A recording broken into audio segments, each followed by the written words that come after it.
বাঙালি কেউ আজ পর্যন্ত কোনো বই লেখছেন না বা এই ঘটনা তুলিয়াও ধরছেন না। এই পার্কের নাম জানেন, আলতাবালির সাবর নাম মনে জানেন। করেন এমনি হয়ে গেছে ঘুম থেকে উঠিয়া। এই এলাকার থাকবে আমাদের স্থানে মানুষ ইনফরমেশন নিয়া পিএইচডি কররা, বই লেখরা, প্রোগ্রাম কররা, অথচ আমরা নিজে কিন্তু আমরা কিচ্ছা হইলাম না।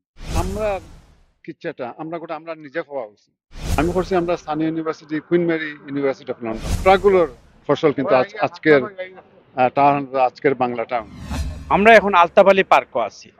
আমার পিছনে শহীদ মিনার শ্রদ্ধা জানাইরা 1978 সালও এই টাওয়ার হ্যামলেটস এই পূর্ব লন্ডনে আজকের যে তৃতীয় বাংলা এই সমৃদ্ধ জনপদ আমরা দেখলাম। এই জনপদ কিছু মানুষের লড়াই করতে দাঁড়াইছিলা, তারা রেসিজমের বিরুদ্ধে, তারা বর্ণবাদের বিরুদ্ধে দাঁড়াইছিলা। আর তারার বক্তব্য আমরা শুনছি হুন্ডাম, কিন্তু তাদের কারণে কিন্তু আজকে আমরা সুট্টাই কুট পড়া এমপি কাউন্সিলর মন্ত্রী দেখি। আর তারা লইয়া খাম করা আনসার আহমদুল্লাহ এই ব্রিকলেনের ফুয়া, এবং তাই ইতিমধ্যে এই প্রথম যে বর্ণবাদ লইয়া রাইসিজমের উপরে যে 78-এর প্রেক্ষাপট লইয়া তাই ডক্টরেট করছেন গত সপ্তাহ।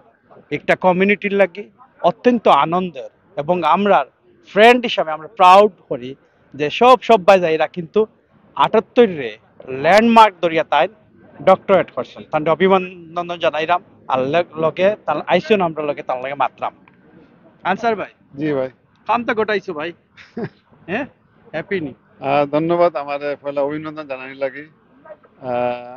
আমি খুশি যে আমি এই গবেষণাটা করতাম পারছি। আসলে গবেষণাটা মূলত আছিল আলতাবালি মারা যাওয়ার বাদে যে বন্যার বিরুদ্ধে আন্দোলন গড়িয়া উঠছিল ওটার উপরেও, মানে এই হঠাৎ আন্দোলন কিলা মাথা দাইলো খানিকটা। মাথা দাইল। এখন আমি তো এই এলাকাত বেশ কয়েক বছর ধরে সমাজ কর্মে জড়িত, এবং অনেক সময় দেখা গেছে যে আমরা যারা এই এলাকাত থাকি আমরার কাছ থেকে মানুষ ইনফরমেশন নিয়া পিএইচডি কররা, বই লেখরা, প্রোগ্রাম কররা, অথচ আমরা নিজে কিন্তু আমরা কিচ্ছা হইলাম না। তো আমি মনে করছি যে হয়তো আমার সময় আছে যে আমরা কিচ্ছাটা আমরা গোটা আমরা নিজে হওয়া উচিত। ভবিষ্যৎ থেকে আমি মানে এই গবেষণা কোন কাজটা করি। ইউনিভার্সিটি হলা?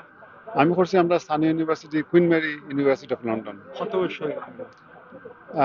3 বছরের কোর্স, বাট এখন তো 4 বছর পরে গিয়া। তো এই ধরনের কোর্স তার কেউ করছে?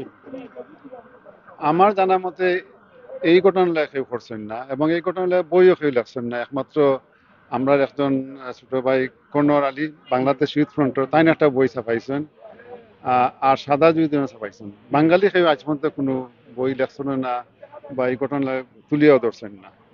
তো এখন আপনার ফিউচার প্ল্যান কিতা? খালি তো আপনি জানলে, নিজে জানলে তো হইতো না। হয়, তা আমার এগুলো তো আসলে আপনি তো স্বাধীনতা ট্রাস্ট লইও কাজ করবেন না? কাজ করলাম। হ্যাঁ। আমি যে গবেষণা করছি এটা তো মূলত ইউনিভার্সিটিতে থাকবো, তবে পাবলিকের কাছে নেওয়ার লাগে হয়তো এটা যদি আমি ইনিশিয়েটিভ নিবাই। বই হিসাবে রূপান্তর করতাম পারি, যদি একজন যদি পাবলিশার পাই, প্রকাশক, তাহলে হয়তো বই আকারে বাড়াইলে তখন তো সবে। এটা ইংলিশ হইব না?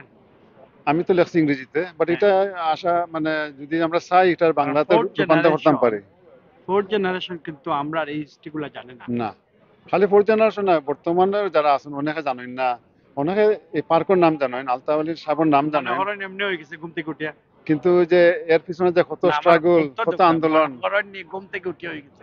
ওই যে হইলাম কত আন্দোলন, কত স্ট্রাগলের ফসল কিন্তু আজকের টাউন, আজকের বাংলা টাউন। তো আপনারও আবারও অভিনন্দন এডিটর থেকে। আর থ্যাংক ইউ। ডক্টর ডক্টর সাহেব আমরা মিষ্টি খাওয়ার আর কাম অবশ্যই দাও। অবশ্যই অবশ্যই, থ্যাংক ইউ। Thank you.